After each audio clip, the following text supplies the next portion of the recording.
Hello students, today we are going to read the 9th chapter of your book Honeysuckle and the name of the chapter is Desert Animals. So बच्चों, you must have learned या you must have heard about the word desert.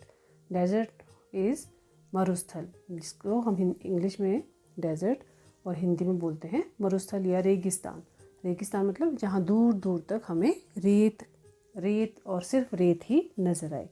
तो before you read, can you name some desert areas in India and the world?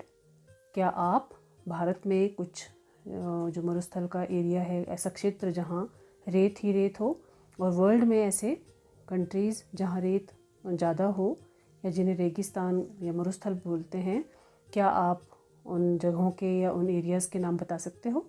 And who do you think lives in such areas? तो आपको क्या लगता है कि ऐसे areas में कौन रहता होगा?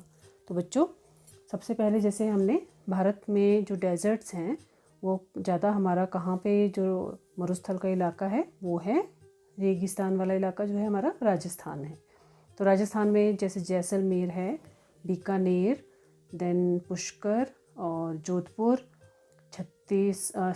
चित्तौड़गढ़ और कुंभलगढ़, अजमेर, बूंदी, ये सारी जगह जो हैं यहाँ पे मरुस्थल है. और अगर हम वर्ल्ड की बात करें तो सहारा रेगिस्तान का आपने नाम सुना होगा, और अंटार्कटिका है जिसको हम कोल्ड डेजर्ट बोलते हैं.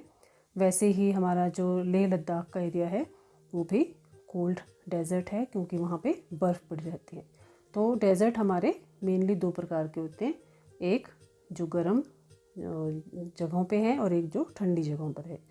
तो ठंडी जगहों पे है वर्ल्ड का अंटार्कटिका है, देन सहारा ये गर्म है, अफ्रीका में है, देन अरेबियन डेजर्ट है, फिर कालाहारी डेजर्ट है, सीरियन डेजर्ट है. तो ये हमारे कुछ जो हैं डेजर्ट्स के नाम हैं. ठीक है. इसके अलावा जो भारत का एक प्रमुख डेजर्ट है उसका नाम है द ग्रेट थार डेजर्ट, और ये इंडिया और पाकिस्तान के बीच में एक बाउंड्री का भी काम करता है. और लद्दाख हमारा कोल्ड डेजर्ट है. इसके अलावा जो हमारा लाहौल स्पीति है उसे डेजर्ट माउंटेन वैली के नाम से जाना जाता है. तो ये कुछ एरियाज़ थे भारत के और वर्ल्ड के. तो आप इसके जो नाम हैं वो अपनी नोटबुक में लिख लें कि कौन कौन से डेजर्ट्स हैं और कहाँ कहाँ पर ये हैं. तो अब हम पढ़ते हैं डेजर्ट एनिमल्स. तो हमें कौन कौन से जो जानवर हैं वो डेजर्ट में मिल सकते हैं या रहते हैं, ये हमने इस चैप्टर में पढ़ना है. ठीक है, चलिए शुरू करते हैं. Deserts are the driest places on earth and sometimes go for months or even years without rain. मरुस्थल संसार के सबसे अधिक शुष्क स्थान होते हैं और कई बार महीनों और कई बार तो सालों तक बारिश जो है वो नहीं होती है. But even the desert animals cannot survive without water or for long periods in the scorching sun, so they have had to find different ways of coping with the harsh conditions. तो क्या है कि कई बार जो मरुस्थल में पाए जाने वाले पशु हैं वो बिना जल के इस तपती हुई धूप में ज़िंदा नहीं रह पाते हैं. इसलिए वो क्या है, नए नए तरीके, अलग अलग तरीके ढूंढते हैं इन कठोर परिस्थितियों से जूझने के लिए. ठीक है, वो अपने मतलब खुद को ज़िंदा रखने के लिए, सरवाइव करने के लिए. अब कई बार जैसे बारिश नहीं हो रही है तो उन्हें जल की आवश्यकता तो बच्चों सबको पड़ती है, तो वो नए तरीके ढूंढ लेते हैं ताकि इन विषम परिस्थितियों में या हार्श कंडीशंस को में अपने आप को वो ढालने के लिए नए रास्ते निकालते हैं. कैसे? For example, Gerbils spend the hottest part of the day in cool underground burrows.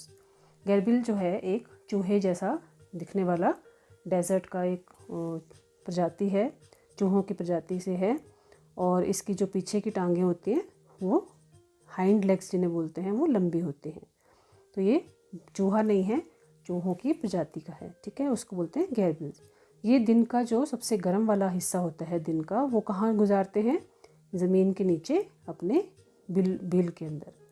And strange insects called darkling beetles are experts at catching drops of moisture on their legs, then lifting them into the air until the drops trickle down into their mouths. तो और दूसरा जो है अजीब किस्म का या विचित्र किस्म का जो कीट जिन्हें काले भंवरे कहते हैं, वो अपनी टांगों पर नमी की बूंदों को पकड़ने में माहिर होते हैं और फिर वे टांगों को ऊपर उठा लेते हैं और फिर जो नमी है, नमी की बूंदें वो लुढ़क कर उनके मुंह में पहुंच जाती हैं। Not all deserts are endless area seas of rolling sand dunes. सारे जो मरुस्थल हैं वो सभी प्रकार के जो मरुस्थल हैं वो लुढ़कते हुए रेत के टीलों के अथाह समुद्र नहीं हैं। मतलब कुछ जो हैं वो छोटे भी हैं, ठीक है। उनमें ऐसा नहीं है कि सब में रेत ही रेत हो। सम आर रॉकी और पेबली and dotted with small bushes while others are sprinkled with colorful flowers during the spring। इनमें से जो कुछ मरुस्थल हैं वो चट्टानों वाले और पत्थर हैं, उनमें कंकड़ पत्थर भी हैं और छोटी छोटी झाड़ियों से भरे हुए हैं। Dotted with small bushes.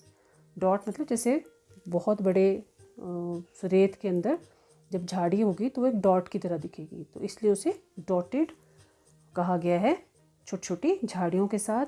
जबकि जो दूसरे मरुस्थल हैं उनमें क्या होता है, बसंत ऋतु में रंग बिरंगे जो फूल हैं वो बिखरे हुए से प्रतीत होते हैं, दिखाई देते हैं। There are more than 2300 different kinds of snakes around the world, ranging from just 15 centimeters long to more than 11 meters। विश्व में सांपों की लगभग 2300 प्रकार की किस्में पाई जाती हैं और इनकी जो लंबाई है वो 15 सेंटीमीटर से लेकर 11 मीटर से भी अधिक लंबी हो सकती है। Most snakes are quite harmless but there are a few that are so poisonous they can kill a human being with just one bite। अधिकतर जो सांप हैं वो हानि पहुंचाने वाले नहीं होते हैं, लेकिन कुछ सांप इतने जहरीले होते हैं कि वो एक ही डंक से मनुष्य को मार सकते हैं।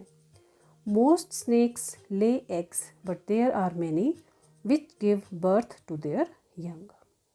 अधिकतर जो सांप हैं वो अंडे देते हैं, पर कुछ सांप ऐसे भी होते हैं जो अपने बच्चों को जन्म देते हैं, ठीक है। In the dry rocky deserts of America lives a rather evil looking snake with a very bad reputation.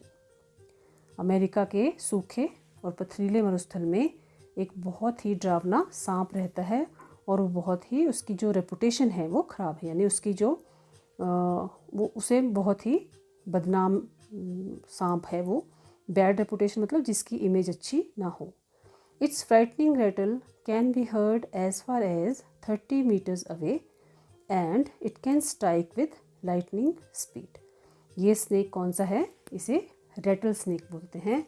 इसकी जो डरावनी खड़खड़ की आवाज़ जो है वो, इसकी पूंछ के पीछे एक घुंघरू टाइप जैसे आप देख सकते हो, ये इसे बोलते हैं, ये वाला जो पार्ट है इसको दिस वन, इसकी वजह से इसे रेटल स्नेक बोलते हैं। और इसकी जो आवाज़ है, इस घुंघरू जैसी टाइप की आवाज़ जो है वो 30 मीटर दूर तक सुनी जा सकती है वहाँ से भी, और ये बिजली की मतलब चमक की गति से प्रहार कर सकता है। तो अभी तक हमने कौन कौन से एनिमल्स के बारे में पढ़ा डेजर्ट के। सबसे पहले पढ़ा हमने गैब्रियल, ठीक है, देन ब्लैक बीटल्स, काले भंवरे, और फिर उसके बाद हमने पढ़ा स्नेक्स के बारे में, और स्नेक्स में भी हमने पढ़ा अभी तक रेटल स्नेक के बारे में। तो हम क्या पढ़ रहे हैं बच्चों, डेजर्ट एनिमल्स की, एनिमल्स जो जानवर या जो पशु डेजर्ट में पाए जाते हैं उनके बारे में हम इस चैप्टर में पढ़ रहे हैं, ठीक है।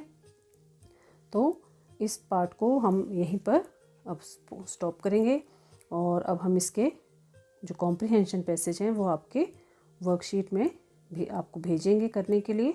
तो आप मेक श्योर कि आप इस लेसन को अच्छे से समझें और जो वर्कशीट आपको दी जा रही है उसे ज़रूर करें, ठीक है, क्योंकि अभी आपके फाइनल एग्ज़ाम्स जो हैं वो होंगे।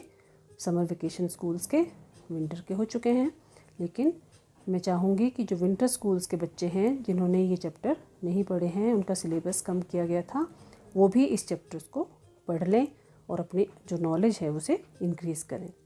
तो नेक्स्ट वीडियो में हम इसका सेकंड पार्ट पढ़ेंगे। तब तक आप फर्स्ट पार्ट को अच्छे से समझें और जो वर्कशीट है उसे करें। अपना ध्यान रखें और खूब मन लगाकर पढ़ाई करें। बाय बाय बच्चों, हैव ए नाइस डे।